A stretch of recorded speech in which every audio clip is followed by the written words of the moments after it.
So a long time ago, depending on what youth group person you ask, a really long time ago when I was in high school, there was a lady who owned a video store in our community. Now, some of those words to anybody who's under 25 don't sound like words. She owned a place that rented VHS tapes because Netflix didn't exist yet. And you would go to a place where you wanted to rent these videos. And she was an interesting person. I never saw her without a cigarette in her mouth. That was also a thing you could do inside.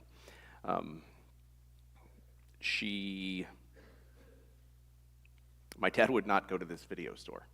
Not because he had like a moral opposition to it or something like that.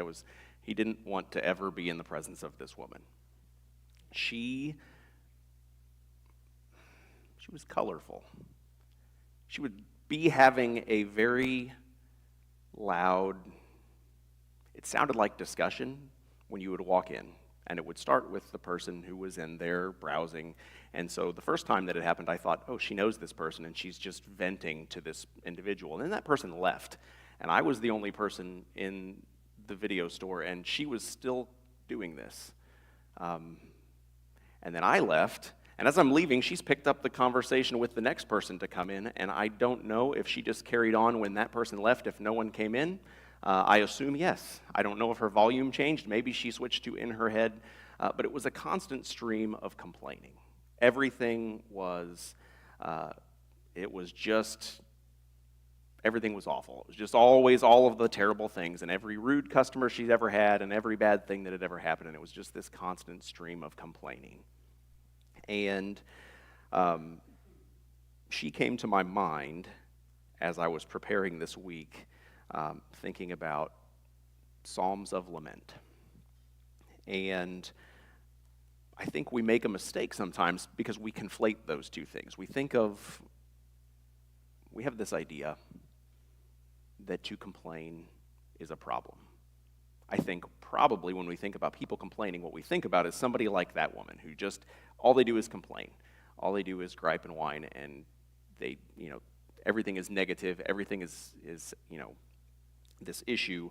And I think probably, if you thought about it, you could remember somebody, a person you've worked with or known who every boss they've ever had has hated them. Every teacher was out to get them. Teachers, anybody encounter a student who thinks that the teacher is always out to get them? They can't ever get ahead. Nothing ever goes their way. And they're quick to vent that to you. Quick to complain about those things. And we brush that off because we don't want to hear it. We know that it's not totally accurate. We recognize the miss there. But I don't want to paint lament with that same brush, because I guess the question that I would ask is, are there times where it's acceptable to complain? Are there times when it's okay to be angry? I think we all know the answer is yes. There are things worth our complaint. There are things worth us protesting about being not right, about standing for justice. There are times when bad things happen to us, and it's right for us to grieve and to feel sad and to tell others. So as I was kind of studying this, she came to my mind, and I thought, a lot of times when we think of what it means to feel sorry for ourselves, we only paint it with that negative connotation. And I know there are other people in the Bible who have right to feel sorry for themselves, but as we read about David, the guy had a lot of things happen to him that are pretty terrible. Now, he brought a lot of them on himself. Not that made him feel any better in the moments when he was enduring the pain of some of those things, but he did a thing that I think would have done, I know, would have done this woman an immense amount of good. Rather than venting and complaining to people who didn't engage and were walking in and out of her store, if she would have lifted those cries to God, I think there would probably have been some difference in the way things would have gone for her. But what is the difference between a lament and a complaint? Because I think if we're not careful, we kind of think like, well, how serious is it? It's a degree of seriousness, right? A complaint is minor and a lament is, oh, well, it's really bad. This is something really bad that's happened. The way that I think of it, and I tried to put this in my own words, so if this is a bad definition, it's my fault. To lament is to express deep and passionate grief or sorrow. So when we read Psalms of Lament, they're prayers to God from the most raw, emotional, and vulnerable place. Right? This is a prayer. And I think that for me, the difference between a lament and a complaint, the difference between somebody whining and complaining and moaning about the state of things is our posture and who we take that complaint to. Right? Our posture, the posture of our heart in the midst of this. Because when I'm complaining, like the past 2 weeks when I've been complaining about that it should never be the temperature and humidity that it's been outside for 2 weeks, I've mostly been doing that because it's been about my comfort. It's been to mostly anyone who has to listen because they're around me when I'm saying it, not necessarily that they want to listen. And it's not really with a desired solution. I'm not looking for anything to be fixed. It's just me griping. I'm not really sure that it accomplished anything. All of you notice it still stayed hot, didn't impact things at all. But it was me focused, and that was the whole of it, right? Probably some of you thought those same thoughts. Interestingly enough, didn't have nearly as many times where I was grateful for the air conditioning that was keeping me cool. I spent a lot more time complaining about the heat than I did being grateful for the air conditioning. It turns out that complaining about things does tend to be me-focused, and me is not nearly as ready to be grateful for good things as it is to be complaining about the bad things. It seeks out our comfort. So I think maybe the best way to see kind of what this looks like is just to jump into Psalm 5, which is what we're going to be reading today. And just see what one of these Psalms of Lament looks like. So, starting in verse 1, "Give ear to my words, O Lord, consider my meditation. Give heed to the voice of my cry, my King and my God, for to you I will pray. My voice you shall hear in the morning, O Lord. In the morning I will direct it to you, and I will look up. For you are not a God who takes pleasure in wickedness, nor shall evil dwell with you. The boastful shall not stand in your sight. You hate all workers of iniquity. You shall destroy those who speak falsehood. The Lord abhors the bloodthirsty and deceitful man. But as for me, I will come into your house in the multitude of your mercy. In fear of you, I will worship toward your holy temple. Lead me, O Lord, in your righteousness because of my enemies. Make your way straight before my face. For there is no faithfulness in their mouth. Their inward part is destruction. Their throat is an open tomb. They flatter with their tongue. Pronounce them guilty, O God. Let them fall by their own counsels. Cast them out in the multitude of their transgressions, for they've rebelled against you. But let all those rejoice who put their trust in you. Let them ever shout for joy because you defend them. Let those also who love your name be joyful in you. For you, O Lord, will bless the righteous with favor. You will surround him as with a shield." All right, so we don't know exactly what's going on in the time of David's life when he writes this psalm. We have some ideas. What best that I found was that they think this is going on when he is fleeing from Absalom, which is beginning of 2 Samuel. That's his son. And that's a whole story we could get into of a mess of sort of David's own making as well. But we don't know for sure that's what's going on. Not the most important thing exactly what's happening here, but what is important is specifically how he is praying and how he's calling out. It's very specific. Most of these Psalms of Lament are in some sort of a pattern in this way. And so when we look for the first part of this, verses 1 through 3, we have David calling out to God. This is a petition to the creator of all things. Not a complaint to his own people about how unfair his life is, not a complaint to anyone who will listen, but a specific petition to God, and he is calling out to God specifically in this verse, and of course, this is why. "Give ears to my words, O Lord. Consider my meditation. Give heed to the voice of my cry, my King and my God. For to you I will pray. My voice you shall hear in the morning, O Lord. In the morning I will direct it to you, and I will look up. By noting this time, it says in the morning, this isn't just to tell you that David's prayer time is in the morning. This is a statement of priority. This prayer is coming to God first. This is early. This is urgent, and it's a kind of a stated priority for how important this is to David in the midst of all the things that are going on in his life. And I think that while it is really, it's understandable to all of us that he would be upset in the midst of the various things. I mean, it could have been one of many times David is running away from people and in the wilderness. It happens more than once. The guy gets chased a lot. But in the midst of difficulty, we sometimes have a difficult time understanding how serious the things that we think are really serious are. I don't know if that's worded as poorly as possible. It seems that way. But we think bad things that happen to us are like this big, always, right? Anything bad that happens to me, and something about calling out to the creator of the universe right sizes our understanding about those complaints, right? I don't want to say, I think you can get in trouble saying this, but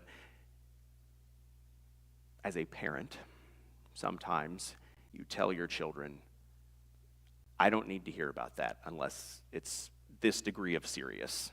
I don't know what that line was or is for you as a parent, but there's sometimes those things, I don't want to hear about that because it's not serious. It's usually pretty minor, right? And I think maybe if we take that tactic with God a little bit, it right-sizes our expectations about how serious our grievances are, how serious our complaints are. If we're going to bring it to God, and it's not to say that we shouldn't bring things to God, period, but that at least we should recognize, is this a thing that I even should be upset about, or is this a serious thing? In this case, it definitely is. I mean, his son is, kind of trying to kill him, so that seems like reason to bring that to God. I think that qualifies. But the next thing that he does is he goes into verses 4 through 6, is expressing this understanding of God's feeling about injustice and about sin. When he says, you shall destroy those who speak falsehood, he's not asking God to do this. He's stating this is how God deals with this. He's stating this recognition that this is who God is. This is how he deals with the unrighteous. He's not requesting this. Now that's coming later. He is going to request that God act, but he's not requesting that God act out of his character, right? So bad news here. If you're having this lament and you are like, God, I just wish that you would just obliterate that person. Well, if it's not part of God's nature, it's not going to be honored. You don't get special treatment because of this relationship with God, right? You don't get to just, that's not how that works. God doesn't do what is contrary to his nature just because you really want it. And so he is recognizing God's sovereignty in this. He's recognizing God's righteousness, and then he aligns himself with that. And in 7 through 8, he's aligning himself with God and stating that he desires to seek that righteousness alongside God.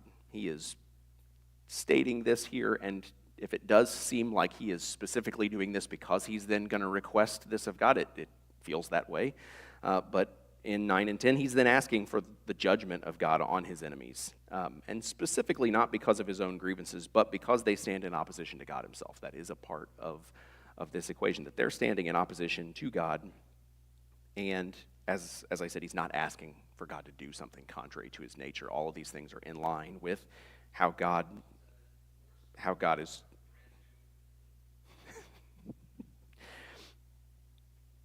And then finally, he recognizes God's goodness to those who put their trust in him.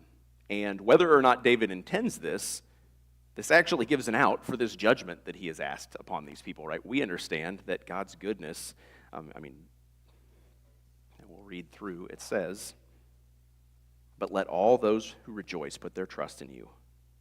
Let them ever shout for joy because you defend them. Let those also who love your name be joyful in you. For you, O Lord, will bless the righteous with favor. You will surround him as with a shield. So even in the midst of this, there's this joy, there is this acceptance of God as he is, that recognition of God as good, and the recognition of what he does for those who follow him. But inside of this prayer, there is grief and humility. There's reverence. There's indignation. Less in this one. There's more indignation, and there are definitely other psalms where there's greater degree of indignation. But there is an undeniably honest prayer to God amidst difficulty. And I think even with our prayers, and sometimes I think this is why we can struggle in our prayer lives, is we think our prayer, kind of like our appearance when we come to church, needs to be cleaned up to a certain degree so that it is right. And Psalms of Lament kind of toss that out. Like, bring your mess before God and do it with reverence, do it with honor of who God is, do it with the right understanding that you are coming before the Creator God, but bring it to God. And it keeps God in his rightful place and David in his. And we see this this is not a psalm, but Jesus has a prayer of lament in the Garden of Gethsemane. This is absolutely, something that we have text of, and because we have to have a verse from Matthew in here. Matthew 26:39, going a little farther, he fell face down and prayed, "My Father, if it is possible, let this cup pass from me, yet not as I will, but as you will." This perfectly mirrors all this exact same stuff, right? Jesus doesn't want the situation, the human part of him doesn't want this. He pours this out to God, but ultimately, it's God's will. So the posture of your heart matters a great deal. This is something that I think the Sermon on the Mount makes this clear. The posture of our heart is critical. If there are times when you've read things and you wondered, why did God behave this way in this situation and not in this situation? A lot of times it comes down to the posture of the heart of the person he's dealing with.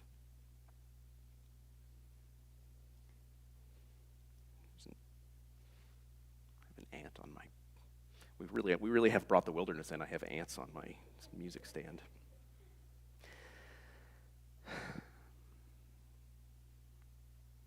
It's good and right to speak out, to feel righteous anger about injustice, to feel broken about sad things that happen in your life. Those things are right. Those things are good. To be grieved, to ache and hurt and rage against a broken and sinful world is right and good. To ask God, where are you? And to be absolutely devastated when things are awful. Those are all normal. Those are all good and right ways to respond to brokenness. But in the midst of feeling all of those things, in the midst of all of that mess, we have to be able to identify God as our anchor. In the midst of the storm, God is there. So when we bring lament and grief and complaint and frustration to the people around us, that may feel like it eases and comforts us, but it's not ultimately going to comfort us in the way that God can do. Yes, we need each other. Absolutely we do. But how often are we forgoing bringing those things to God in favor of bringing them to people around us? Laying our burdens on those around us first, and then if we think about it, we'll bring those to God.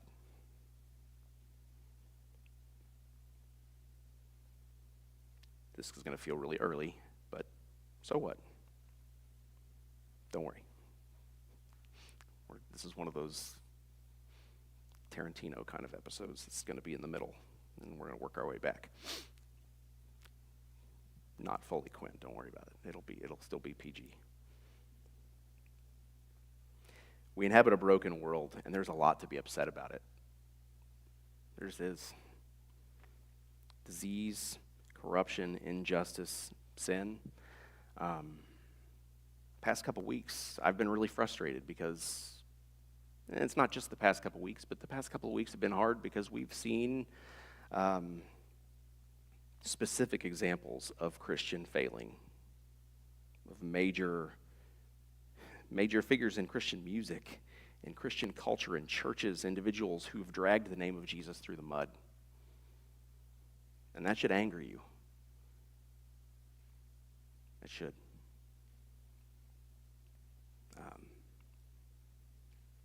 But as believers, there's no better thing than to bring that lament, that frustration, that anger, that indignation to the foot of the cross. Because I can take that to Robert and have,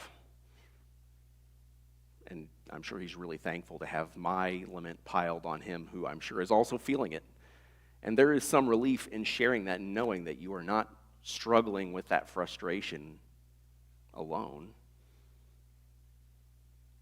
But God's the one who can really start that process of healing my heart. He can come alongside me in that grief and frustration. And I think we have to be really careful because we hear complaints and outrage of lost people, and we sometimes discount them because we have a very accurate but dismissive way of saying, well, the world is broken, so broken stuff happens. Which is no kind of comfort to a lost person who doesn't understand that they're living in a broken world at all. We dismiss those concerns, and we minimize their grief and their frustration and their anger because they're raging about the same things we ought to be, but they don't understand why they're happening, and you and I do. We have some of the answers they don't have, and then we dismiss them because they don't have the whole picture. So instead, what if we would live in that grief with those people, bear that burden with them, forge bonds that give us the credibility with them to share the truth of the brokenness of the world and how they might be healed? What would that look like? To recognize that without God, they cannot properly bring those to the foot of the cross until they surrender. They can't have those answers, and just live in it with them. I think we get it wrong in a couple ways because then we can steer too far the other direction and we can become obsessed with righting injustice here in the world.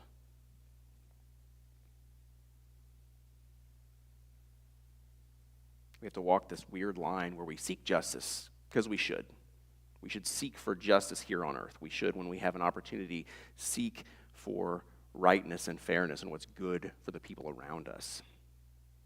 But we can't do that at the expense of our primary mission, which is to make disciples, to share the good news of Jesus, because that's the only way brokenness is forever fixed. And yes, we seek to help people. We do seek to right those wrongs. We care deeply about those who've been harmed and wronged because we can do so much damage by dismissing the harm that is done from that. But it can't be the main thing. Much of the Western church, the American church, has lost itself precisely doing this. And we've done it in multiple different ways, but we've fallen into the business of trying to fix the world by way of politics instead of through the only way that really works. Right? We pick an issue, we pick a thing. This is the thing that drives me, and I make my decisions based on this thing. And if I fix this thing, then the world will be right. And we compartmentalize that, and we forget that that's just not true.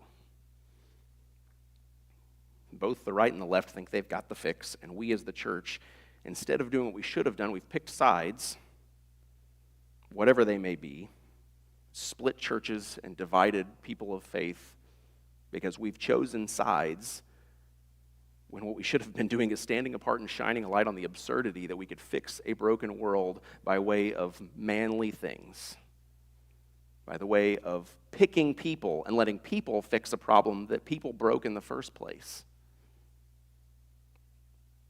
We can become entirely consumed with the pursuit of justice here on earth, and we lose sight of salvation through Christ as the only way. When we bring that lament to the foot of the cross first, it helps center our actions on our mission, which is sharing the good news.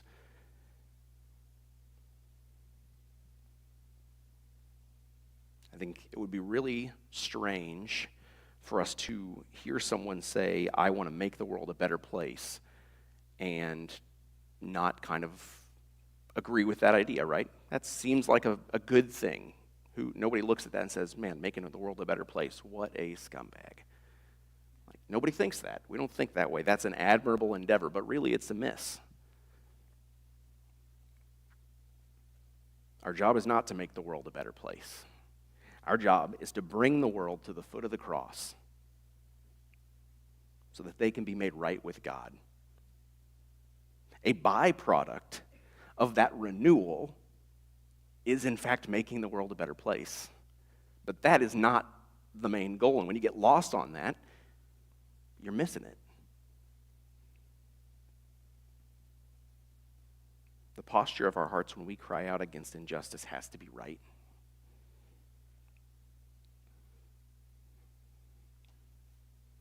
If God is not the person that we cry out to, and if his will is not the goal of our petitions, we're little better than the chain-smoking old lady in that video store. Just griping to the next person and the next person. It might make them feel better for a little while. It might make us feel better for a little while. But if God isn't the person we're crying out to first, we're missing it. And God is faithful. He hears us when we cry out to him. He rescues us from injustice, even if it's not in the way that we ask. Frequently, it's not in the way that we ask. When we experience grief and loss, God doesn't always take that pain away. And that can be so frustrating, because what we want is comfort. What we seek most is comfort, and nothing is worse than having to deal with the pain of loss. But what if we were to bring that to God? What does that change when you share the pain of that loss and that grief with God?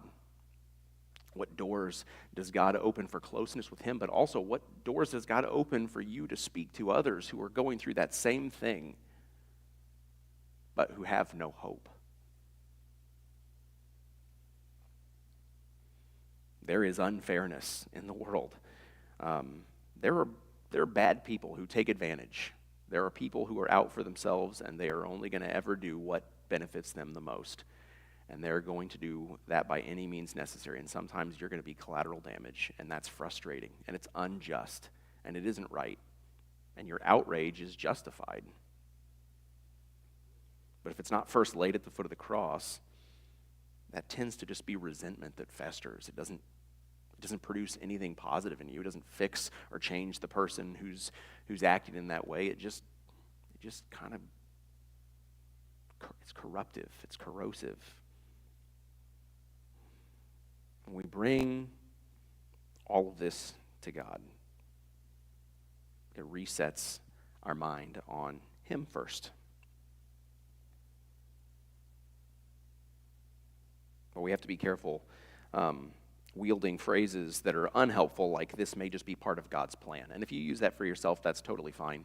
But if you tell somebody who is going through a real struggle, this is just part of God's plan, I don't think you understand how dismissive and hurtful that you're being.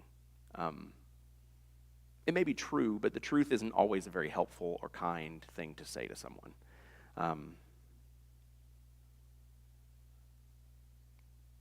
There's nothing wrong with those words, but just understand before you say them, don't say them flippantly. Don't say them too quickly. Be cautious with that kind of conversation, because it can be very harmful.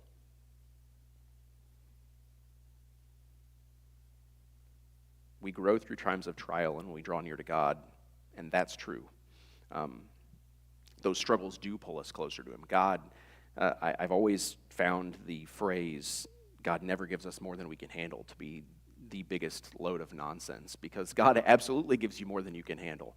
And he does that on purpose, right? Because if you could handle it, what would you need him for? Sometimes God piles on your burden so heavy that maybe, and I hate to tell you this, if you're one of these people who's very stubborn, sometimes you're in for it. You're going to get more of it because God is going to pile on it until you are willing to say, okay, fine, I will turn to you. And if you're real stubborn, that might be a lot of mess you have to deal with. Right, Mason? Us stubborn people, we know how it is.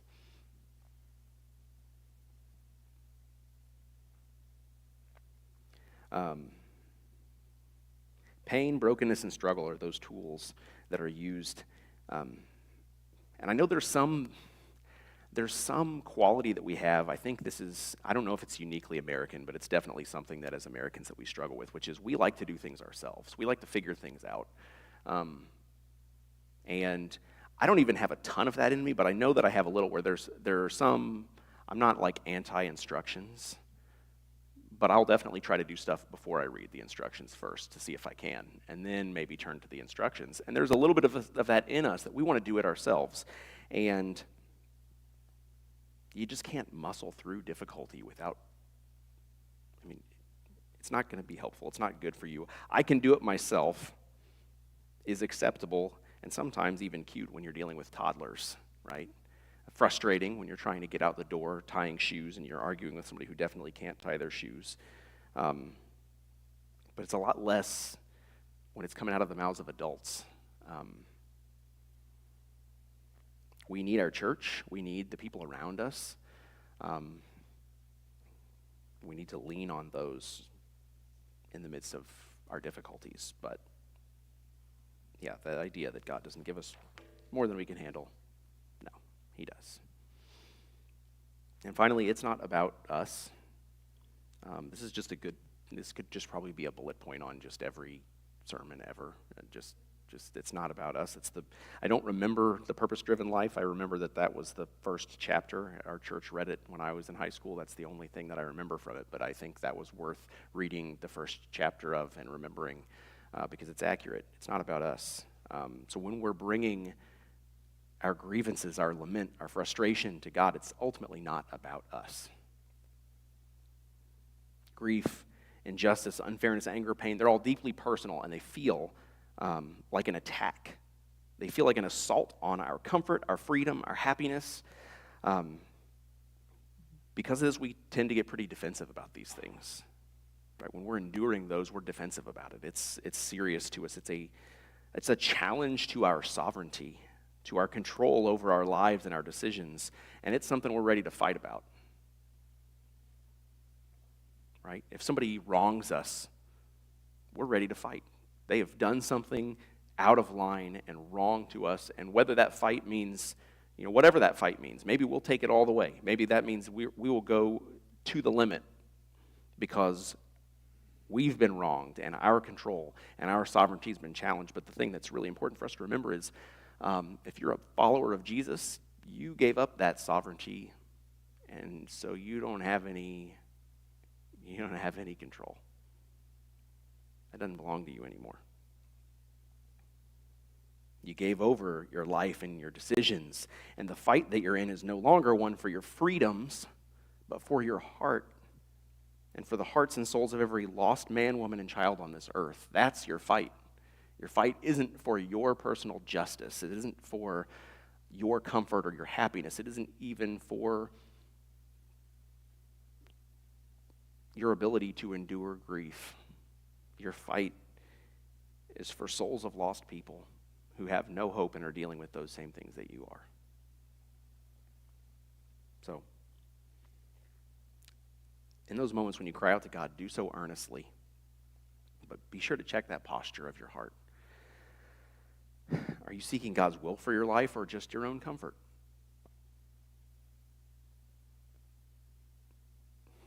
Are you a toddler raging at your Creator about losing your favorite toy? Or a believer who's broken at the pain and devastation of such a lost world and feeling hopeless in the face of it?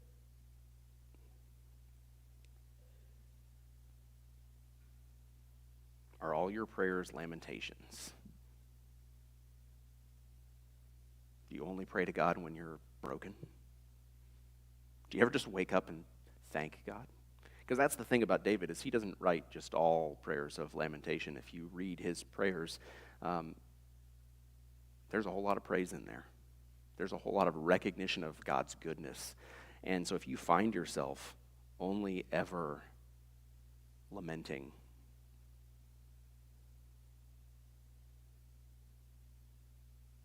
maybe there's an issue there. My challenge to you is to bare your soul to God in prayer. I don't think any of us, if we're honest, could say that prayer is as central a part of our lives as it ought to be. It's an area we could all improve in. But I don't think we understand the cost of it being set aside.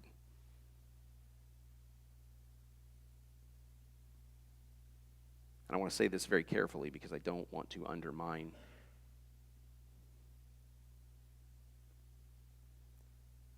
We live in a time when there is unprecedented loneliness, when there is unprecedented feeling of just separation, where we're connected in more ways than we ever have been but feel more disconnected.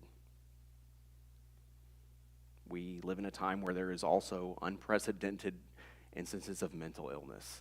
And I want to be very careful there, because I think you can, again, get in very dangerous territory by downplaying that and saying that praying is the only fix to those things, and it's not what I'm saying, so I don't want you to hear that.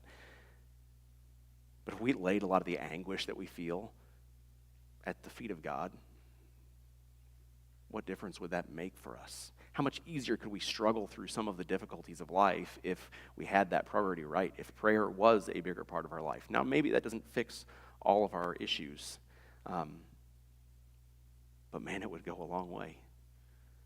It'd be a pretty great thing to have God as our advocate in the midst of those difficult things instead of just our phone a friend when things are difficult. Sometimes God doesn't take pain away, but dwells in it with you, and that is enough.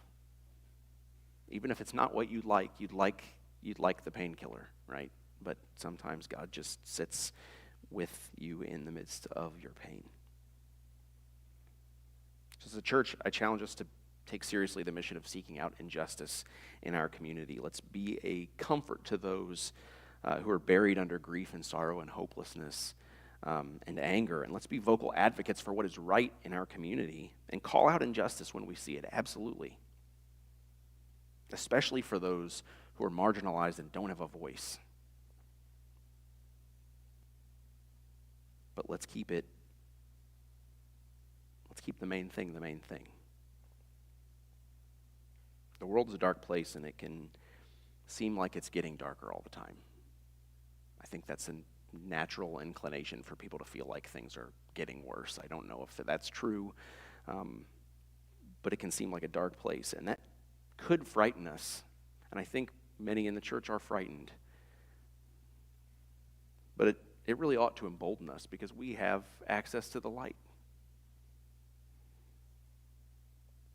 We have the light that the world needs, and the darkness should be viewed to us as an opportunity. So let's take that light and make it known. Would you pray with me?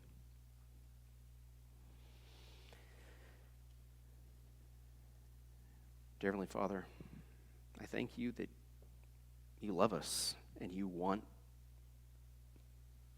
to sit with us in our grief.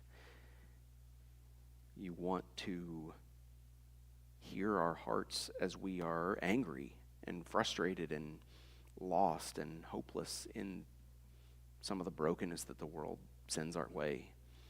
I pray that you would give us the boldness, the willingness to bring that honestly to you, but to do it with that posture of understanding that you're God and that your righteousness, your goodness is true whatever we're experiencing. And that ultimately we're not in a battle that's going to lose, that you've won that. And so that we have hope in the midst of that difficult darkness. thank you for your Son and for the good news, and I pray that it always be in our hearts to share it, that it be central, that we never get lost fixing problems, running around trying to fix the things of this world first and foremost, but that we always keep the spread of the good news as the first thing.